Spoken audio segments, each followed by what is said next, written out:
Good morning. So I just wanted to shoot a quick video, part of my online journal. So today is the second day of my son's 8th grade year, and it's not that I'm feeling a certain type of way, it's just I'm not even disappointed. I don't know the right word to describe right now what I'm feeling.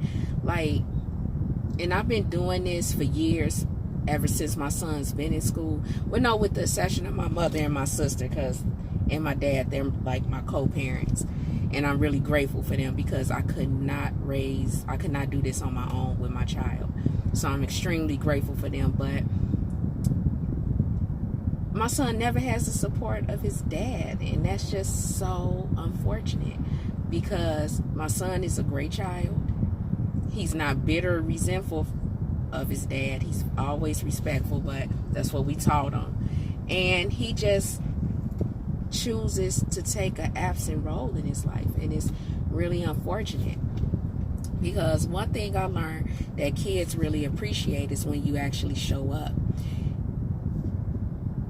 And because like 6-7 years ago, I was homeless with my child, and I was still married to his dad at the time, but we were separated, and I informed him of that. And even then he didn't reach out or try to make sure, me, on one hand, I'm grown. Our story, our history, it is what it is. He really doesn't owe me anything, even though I was still his wife at the time, but it's his child.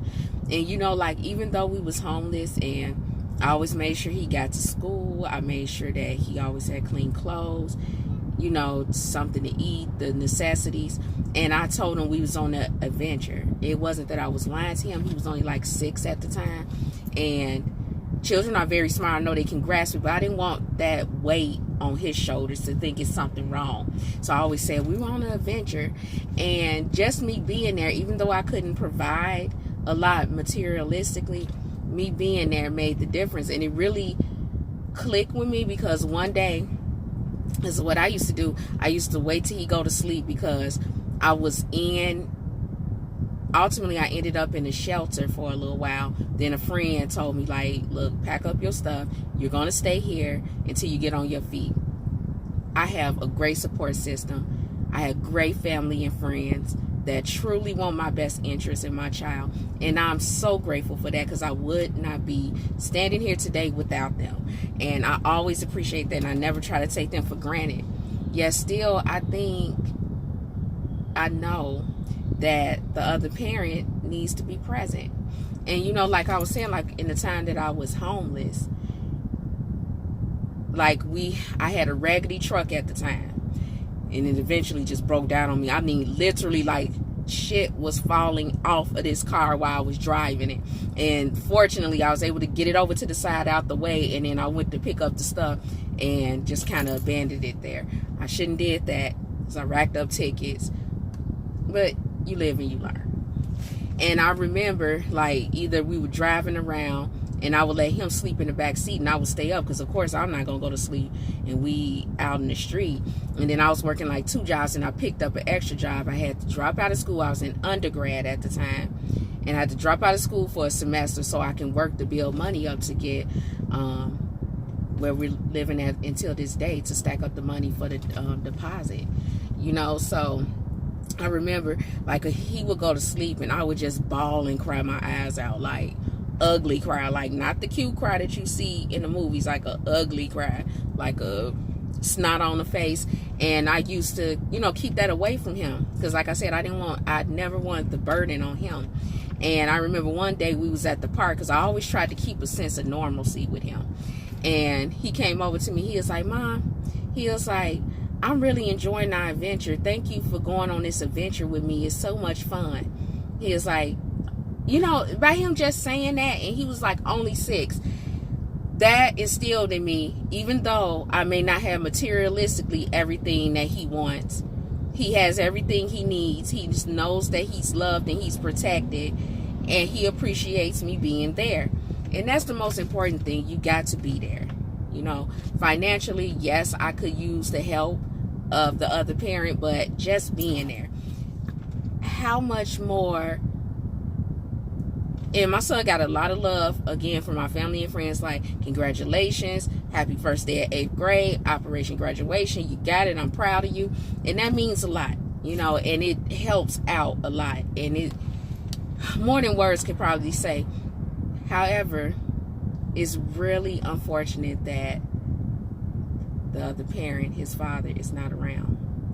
And it's really interesting to me because he texts me, or he called me, and he wants to talk about when we were in high school, when we went on prom. Okay, that's the past. Let's talk about the present, our child. Both our responsibility. We did this together. This was both our decision. Like, and I just had to get off a quick venting session. And it's not to be negative towards his dad, but it's just unfortunate that this momentous occasion, he was not present. And like I said, like, this school is very active. Parents are very active. I'm active. I come in, I volunteer, I do hours. But it's both parents. Like, fathers are a strong presence here. And I was sitting around, the principal does like a principal coffee break, like the first day of school, and then intermittently throughout the school year as well. But in particular for the first day of school, and I'm sitting around and I'm looking at the parenting groups, you know, the mothers and the fathers, the mothers and the mothers, the fathers and the fathers. You know, families are comprised of many different type of dynamics, but I'm just seeing the teams, and I'm sitting alone. I'm like one of the rare parents that's sitting alone, you know. And it's okay for me. Like I said, I can carry the weight. It's just like, it's unfortunate for my son. He has great examples of family men that's taking care of their families and being there.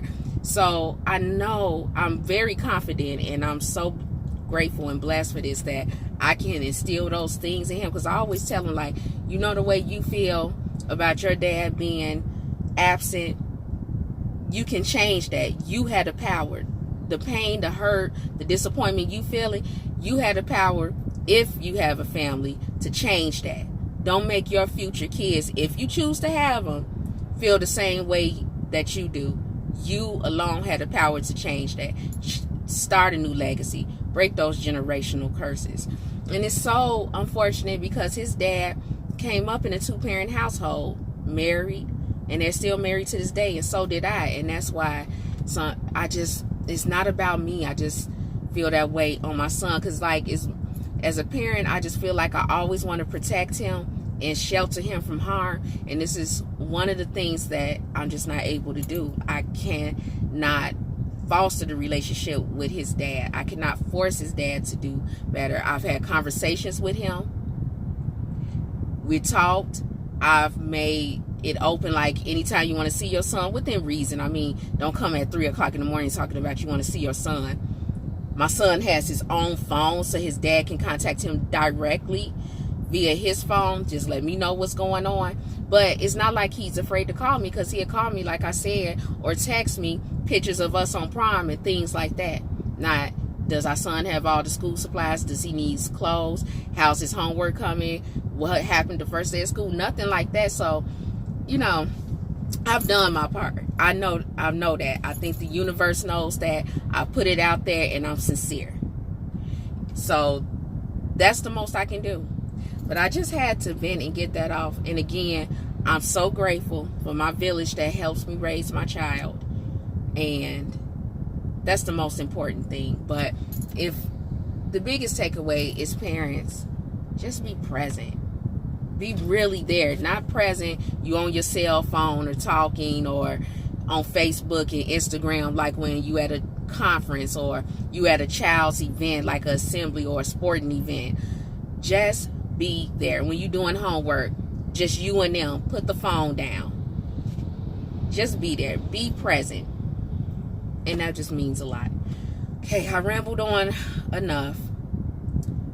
No braces talk today. I just had to get that off. About to go into work. As always, hope you have a great, blessed day. And take care.